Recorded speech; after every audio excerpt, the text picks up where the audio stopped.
Jemaat Maha Tuhan, bersoraklah bagi Tuhan atas segala kebajikannya yang dilakukannya kepada kita.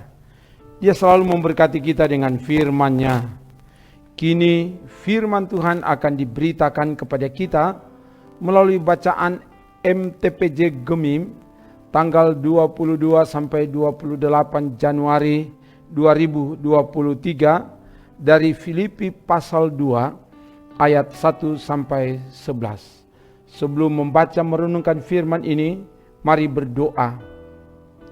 Ya Bapa, kami akan baca renungkan firman-Mu. Kami sadar kami sangat terbatas untuk memahami rahasia kebenaran firman-Mu. Dan oleh sebab itu kami mohon ya Bapa, Engkaulah yang lengkapi kami semua dengan firman yang akan menuntun, membimbing kami supaya kami dapat hidup dari dan di dalam kebenaran firman-Mu.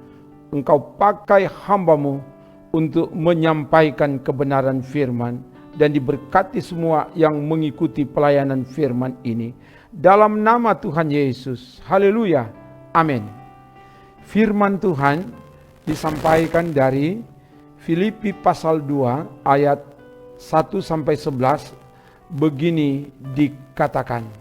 Jadi karena dalam Kristus ada nasihat, ada penghiburan kasih, ada persekutuan roh, ada kasih mesra dan belas kasihan. Karena itu sempurnakanlah sukacitaku dengan ini.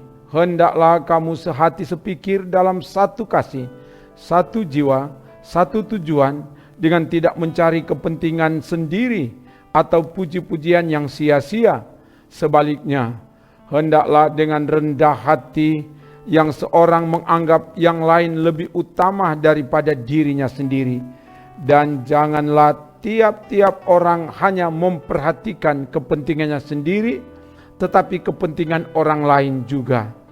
Hendaklah kamu dalam hidupmu bersama menaruh pikiran dan perasaan yang terdapat juga dalam Kristus Yesus, yang walaupun dalam rupa Allah, tidak menganggap kesetaraan dengan Allah itu sebagai milik yang harus dipertahankan, melainkan telah mengosongkan dirinya sendiri dan mengambil rupa seorang hamba dan menjadi sama dengan manusia.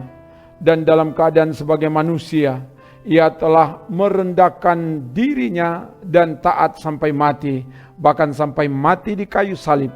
Itulah sebabnya Allah sangat meninggikan dia dan menganugerahkan kepadanya nama di atas segala nama, supaya dalam nama Yesus bertekuk lutut segala yang ada di langit dan yang ada di atas bumi dan yang ada di bawah bumi, dan semua lidah mengaku Yesus Kristus adalah Tuhan, bagi kemuliaan Allah Bapa.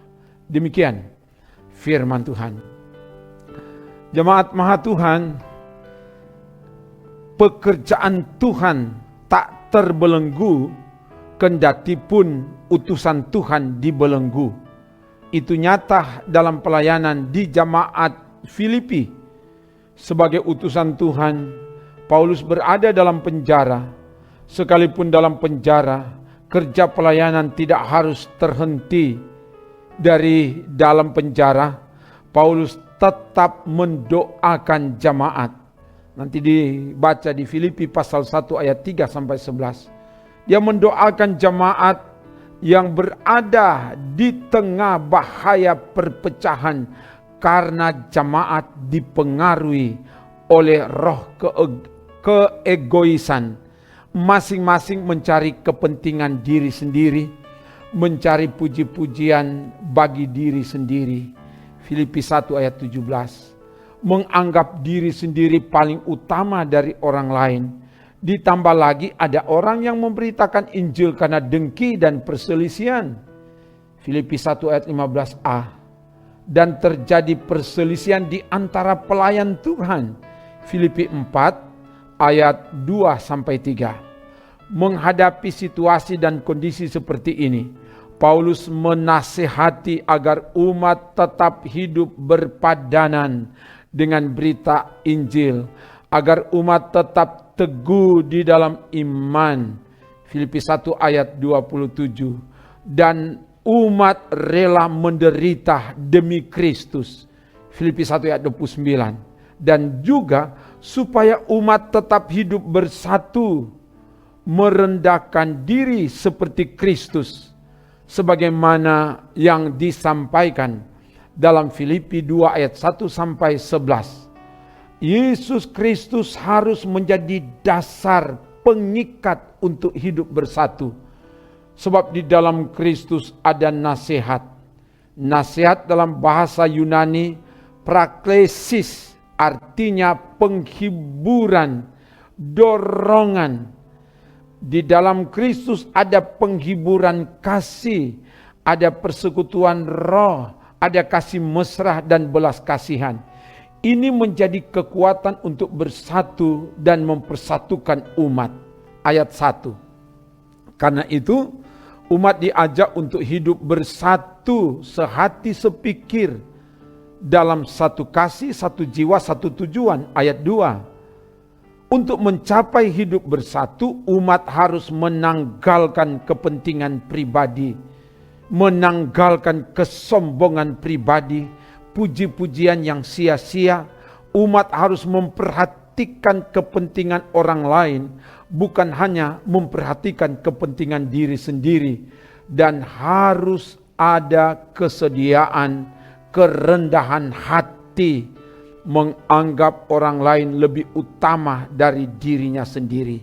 Ayat 3 sampai 4. Hal inilah yang telah diteladankan oleh Yesus Kristus. Makanya umat didorong untuk memiliki pikiran dan perasaan yang terdapat juga dalam Kristus Yesus. Ayat 5. Dia adalah Allah, rela merendahkan diri, mengosongkan diri, menanggalkan kealahannya, menanggalkan keagungannya, mengambil rupa seorang hamba dan menjadi sama dengan manusia dan taat sampai mati, bahkan sampai mati di kayu salib. Ayat 6 sampai 8. Inilah kerendahan diri, penyangkalan diri, pengorbanan diri yang sesungguhnya. Rela mengorbankan diri demi kepentingan orang lain. Rela mengorbankan diri demi kepentingan musuh sekalipun. Inilah keteladanan Kristus bagi kita. Keunggulan karakter seseorang menjadi nyata dalam kesediaan untuk merendahkan diri. Jika gereja mau bersatu, dibutuhkan orang-orang yang mempunyai hati seperti hati Yesus, yang rendah hati, memiliki hati hamba, tidak egois, tidak sombong, angkuh, mau berkorban demi orang lain. Akhirnya Yesus sangat ditinggikan dan dianugerahkan nama di atas segala nama, supaya dalam nama Yesus bertekuk lutut segala yang ada di langit dan yang ada di atas bumi dan yang ada di bawah bumi, dan segala lidah mengaku Yesus Kristus adalah Tuhan, bagi kemuliaan Allah Bapa. Ayat 9 sampai 11. Artinya, tidak ada kuasa yang tidak ada dalam kendali kuasa di dalam nama Yesus, baik di langit, di atas bumi, dan di bawah bumi. Itulah yang dikatakan dalam Matius 28 ayat 18b. Kepadaku telah diberikan segala kuasa, baik di sorga dan di bumi. Dan karena itu, semua lutut akan bertelut menyembah Yesus. Dan semua lidah akan mengaku Yesus Kristus adalah Tuhan. Dan hal ini pasti pasti akan terjadi ketika Yesus datang kembali, yang akan bertindak sebagai hakim yang adil. Segala bangsa akan sujud menyembah di hadapannya. Nanti dilihat Mazmur 22 ayat 28, Mazmur 72 ayat 11, dan Mazmur 86 ayat 9, juga di Wahyu 11 ayat 15. Jemaat Maha Tuhan, sebagai gereja yang ditempatkan Tuhan di dunia ini, tak sepi dari tantangan baik dari dalam maupun dari luar persekutuan.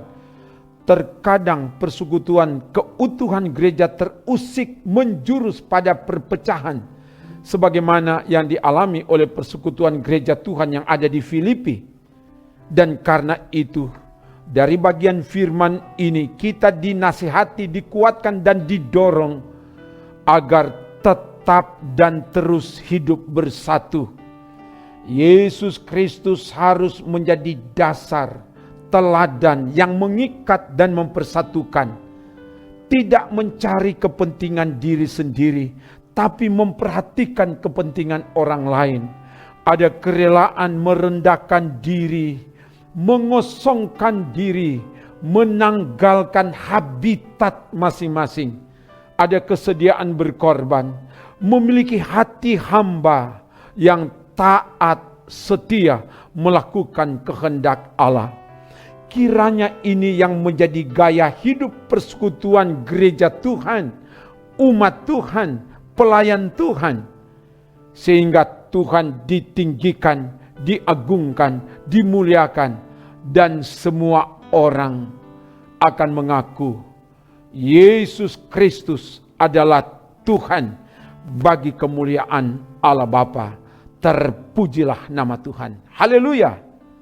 Amin. Mari berdoa. Terima kasih untuk firman-Mu Bapa. Biar firman ini memperlengkapi kami semua, apalagi sebagai pelayan Tuhan yang akan mempersiapkan diri untuk melaksanakan tanggung jawab pelayanan memberitakan Injil Kristus. Perlengkapi kami semua melalui kebenaran firman ini, dan Engkau yang terus menerjemahkan itu dalam kehidupan kami sebagai pelayan Tuhan, tapi juga umat dimanapun berada, siapapun yang dengan taat setia mengikuti pelayanan firman ini, diberkatilah mereka semua, sehingga pelayanan ini betul-betul menjadi berkat bagi banyak orang. Terpuji nama-Mu Bapa, dalam nama Tuhan Yesus. Haleluya. Amin. Demikian pelayanan firman dan doa. Damai sejahtera Allah di dalam Yesus Kristus, dalam tuntunan Roh Kudus, akan menyertai, menolong, dan memberkati saudara dimanapun saudara berada. Amin. Trims.